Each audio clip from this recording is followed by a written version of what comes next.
episode 2 of the kind of transfer ramble, I suppose. All the different things that are going on in the world, the wonderful world of football. Quite a lot has happened since the last video, which as of today, which is the 9th of June, it's 8 days since I last recorded that, so I've been lacking on that. I've been meaning to record this for a couple of days now, but I just haven't got around to doing it. So, firstly, Newcastle United have signed Matt Targett permanently after his loan from January from Aston Villa.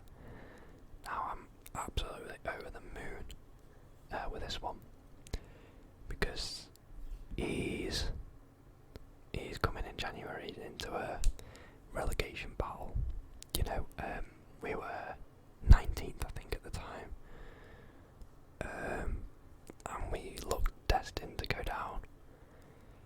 And nevertheless, we bring Matt Targett in, we bring Bruno Guimaraes in, we bring Dan Burn and Chris Wood and Kieran Trippier, of course.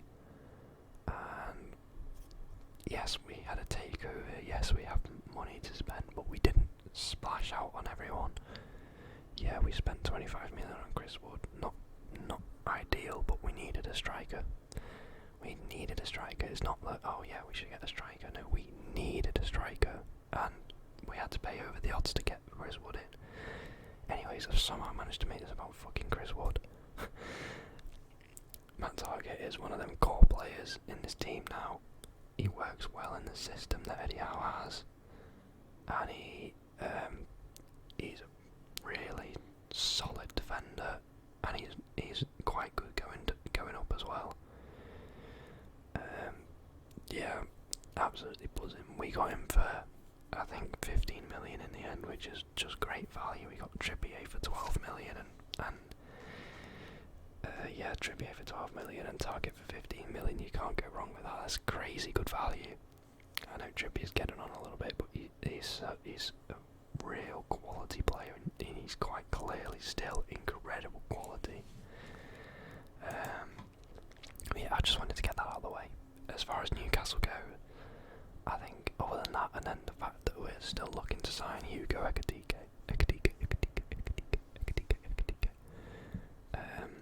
and then also Sven Botman potentially. There's a long-standing battle going on between us and AC Milan on that, and I wouldn't blame him whatsoever if he chose AC Milan. I mean, we're choosing between a mid-table club and the champions of Serie A. Like, you know, I wouldn't be by any means offended, by any means, you know, bothered if he chose AC Milan. It'd be great if we got him in, but if we don't, it's not the end of the world. And if I was in that position, I would probably choose AC Milan. You know, it's a club with just great history, and they're in Champions League next year. You know, but yeah. As far as Newcastle goes, that's about it, to be honest. However, I've got gold.com up this time. Last time I just made some notes, but they weren't particularly up to date. It's just stuff I'd heard over the week. So I thought, why not just look, actually see what's going on.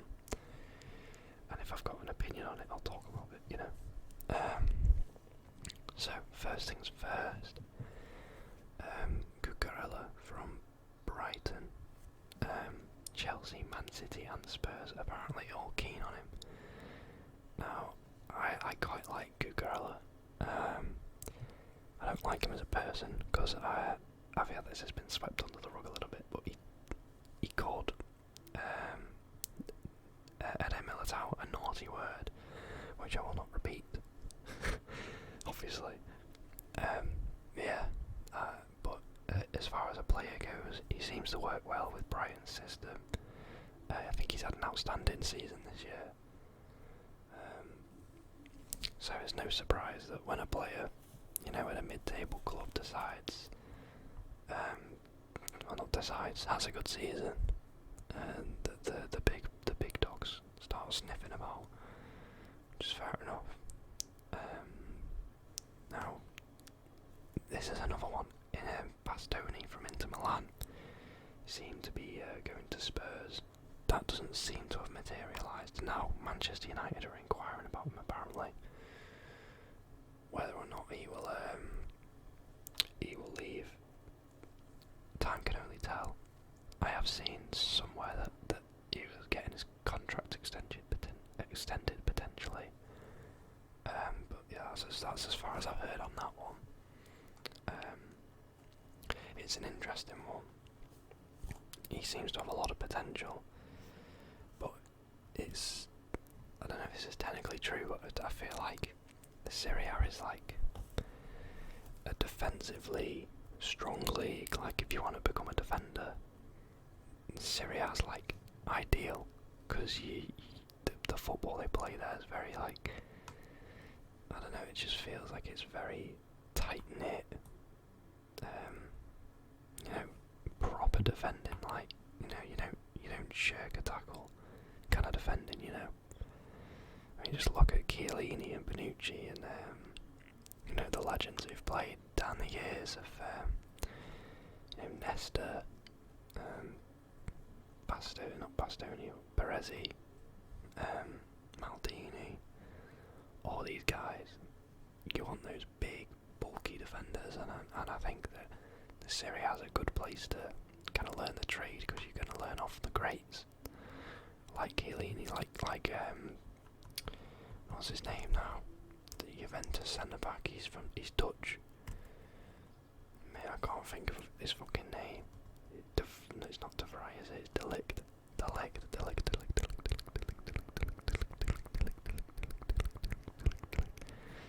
Look at him, he's learning off Chiellini, who admittedly has just retired, I think, or he's just left.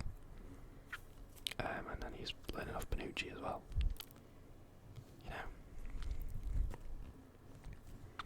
Anyway, next up, Guendouzi exit imminent at Arsenal. Wait on Jesus and Tielemans. Okay, so there's a couple of things to break down here. Guendouzi came to Arsenal, I'd say, maybe 4 years ago now. I think maybe 3 or 4 years ago. He seemed like a good player, but I don't know what's happened with him, to be honest. I've not kept too up to date with Arsenal. Maybe Arteta just doesn't fancy him, because Arteta's trying to build this kind of young squad. Maybe it's the attitude. It would make sense for him to keep Guendouzi, but it's the attitude potentially. I've seen varying clips of him being a bit mental. So yeah, it's understandable, I guess, if that's not the approach Arteta, not the attitude, sorry, that Arteta kind of wants to have around the club. But I can't comment too much regarding his performances. I couldn't tell you. But it seems, if I click into the link, I want to see who's actually interested. Yeah, I thought it would have been. It's Marseille. He's gonna make a permanent move to Marseille, which is good. He's going. He was at Hertha Berlin, I think it was, last year. So he's been on loan for 2 years now. He's quite clearly made that he's not wanted as part of the plans for Arteta. And this is going to fund, I assume it's going to be part of the funding for Gabriel Jesus and Yuri Tielemans. Apparently talks with the representatives of both players have been ongoing for months. Okay, so Jesus, obviously Haaland's coming in, so he's gonna want to move to get that, I suppose, guaranteed first team football. Arsenal have lost 2 strikers in the last 6 months, because Aubameyang left in January, as you know, and then Lacazette's just gone on a free transfer to Lyon, which is where Arsenal actually bought him from, which is pretty cool.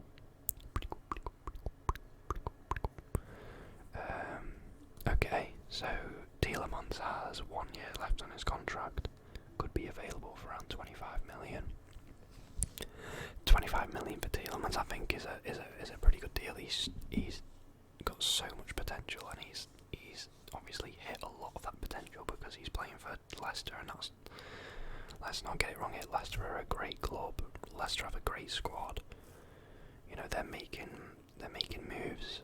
They've not done too well, maybe the last 2 seasons, I think, but you know, they were hitting top 4, and then they always fall off at the latter half of the season. But they just need to keep those key players like Tielemans, and they can actually make that proper push for top 6, top 4, almost top 4. I mean, the number 4 spot is up for grabs, really, because Spurs are inconsistent, Man United are very inconsistent, and then you've got teams like West Ham now who are playing unreal under David Moyes. So that battle for the 4th spot is actually a little bit more broader than perhaps it may seem. Yeah, that's a good bit of business for Arsenal if they get that done. Now, moving on. This was another one. De Jong to Manchester United. De Jong to Manchester United.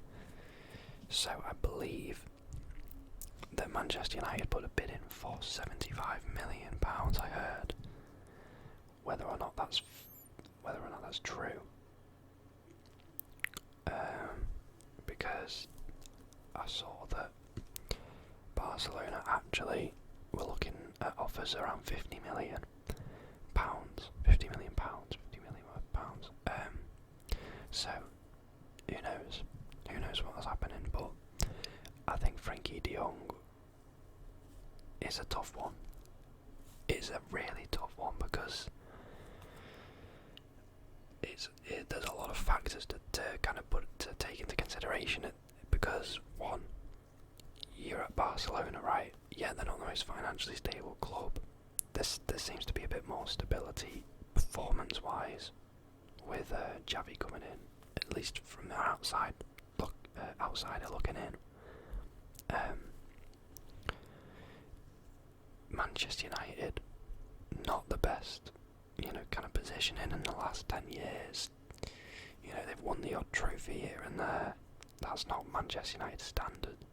The standard that Manchester United have set themselves is to win it all.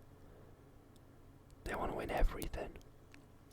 Anything that they can win, they want to, but they can't compete with the likes of Manchester City, Liverpool, Chelsea to an extent, Spurs to an extent. Yeah, it's an interesting one. They splash out money on people like Sancho and Varane and then still finish 6th. And now I think that is partly down to Ole Gunnar Solskjaer leaving. And then, what's his name, Ragnick coming in. Clearly wasn't as great as people made him out to be. He was pretty bang average, pretty shocking to be honest. And he's actually gone and left completely now, which is interesting. Clearly the people at Manchester United may not be able to work, like he might not be able to work with him, which is understandable. I think it's quite clear that they don't know how to run a football club properly. And some people just can't be bothered to work with people who make stupid decisions, don't think about the club as a actual club. They think of it as a business. They're making all this money from shirt sales, especially since signing fucking Cristiano Ronaldo, for God's sake. Yeah, and then the last factor is the fact that he's going to be working under Erik ten Hag, and they obviously had a lot of success, Frankie de Jong and ten Hag, because they were an integral part of the Ajax squad back in 2018, 2019, whenever that was, when they made it to the Champions League semi-finals, I think it was. yeah, yeah, they did really well, and it's whether they can kind of rekindle that. At Manchester United, I think time will tell. I mean, I'm not a Manchester United fan, but I've got faith in Ten Hag. He seems to know what he wants from the players. And from the initial kind of press conferences, he seems to be strict. He wants, he's not going to take any nonsense, which clearly former managers have.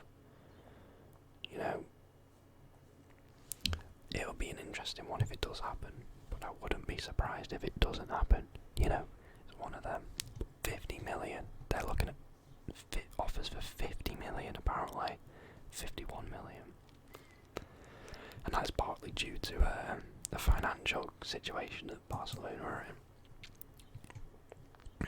Yeah, that's an interesting one, that is. That is a really interesting one. Now, next up on the list. My list, I don't have a list. Next one up on this website is Liverpool confident of beating Manchester United to £75 million. Darwin Nunez at Benfica. Now, funnily enough, someone at my work, who I work with, is actually Portuguese. And he supports Benfica,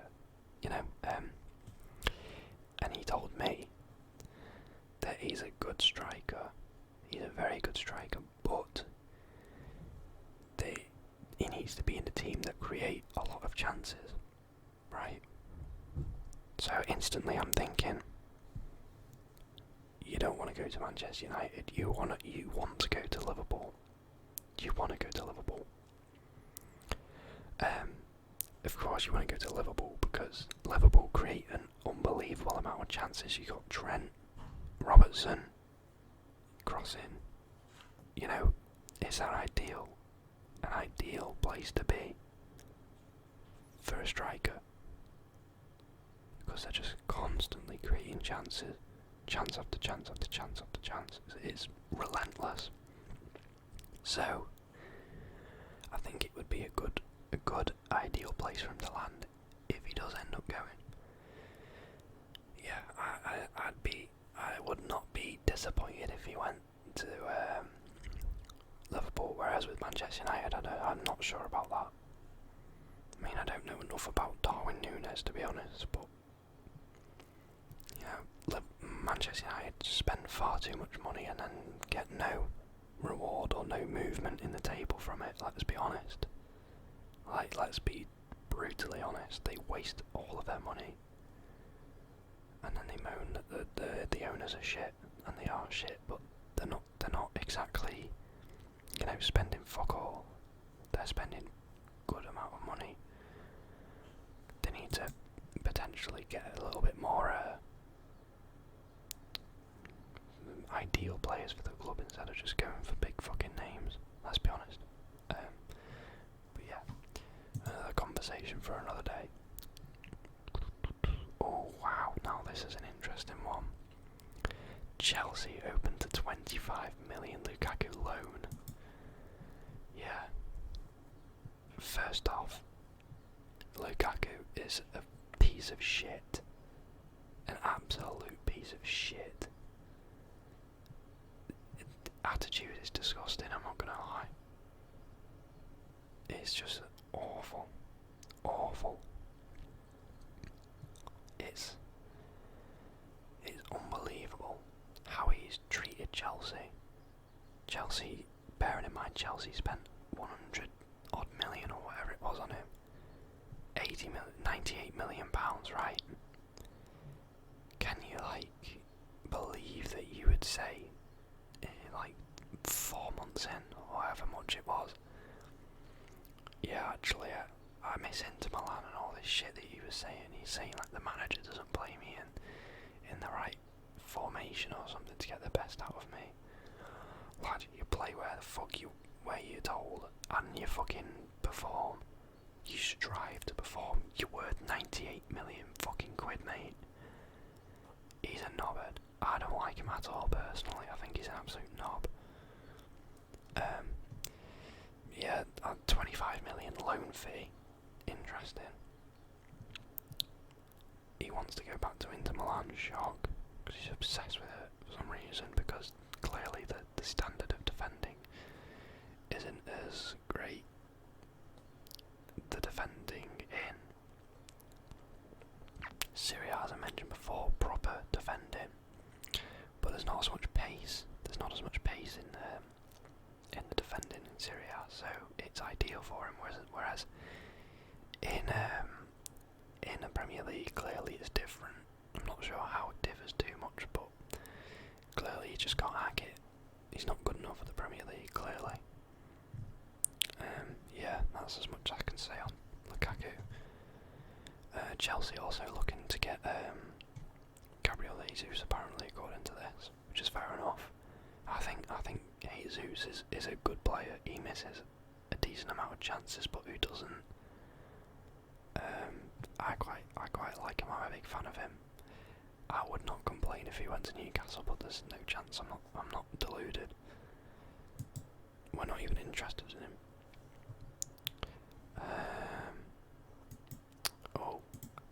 Lewandowski's leaving Bayern Munich. Apparently he's going to Barcelona. Apparently.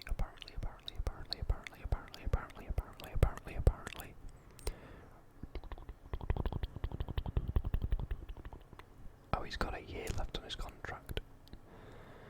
So, Barcelona are going to have to somehow figure a sum out, despite having no money.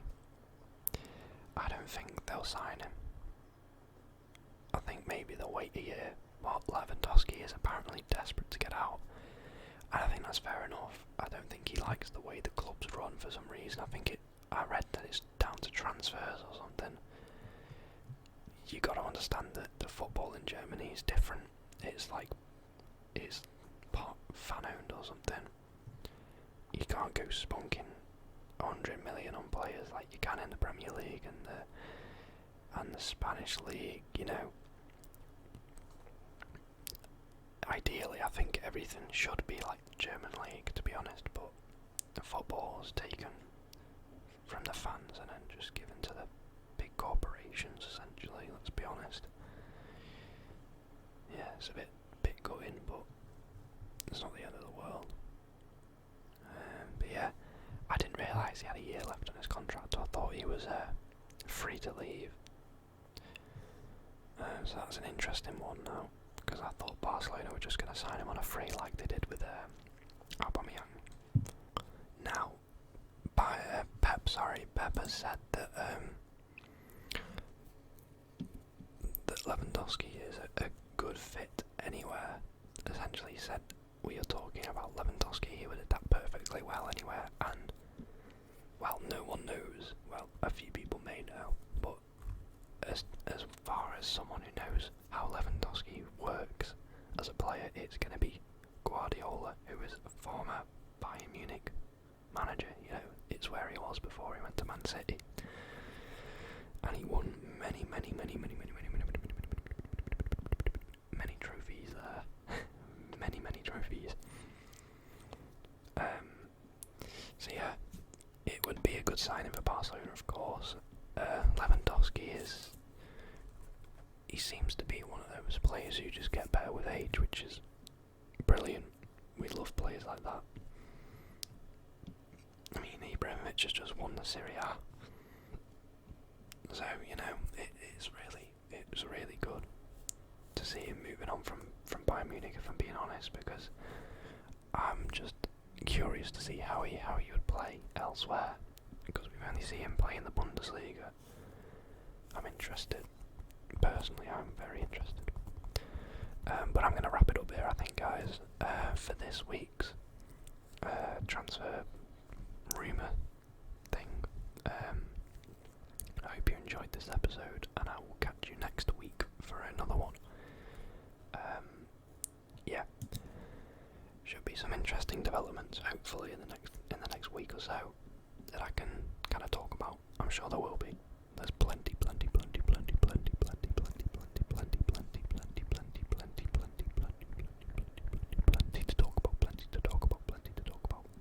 noises.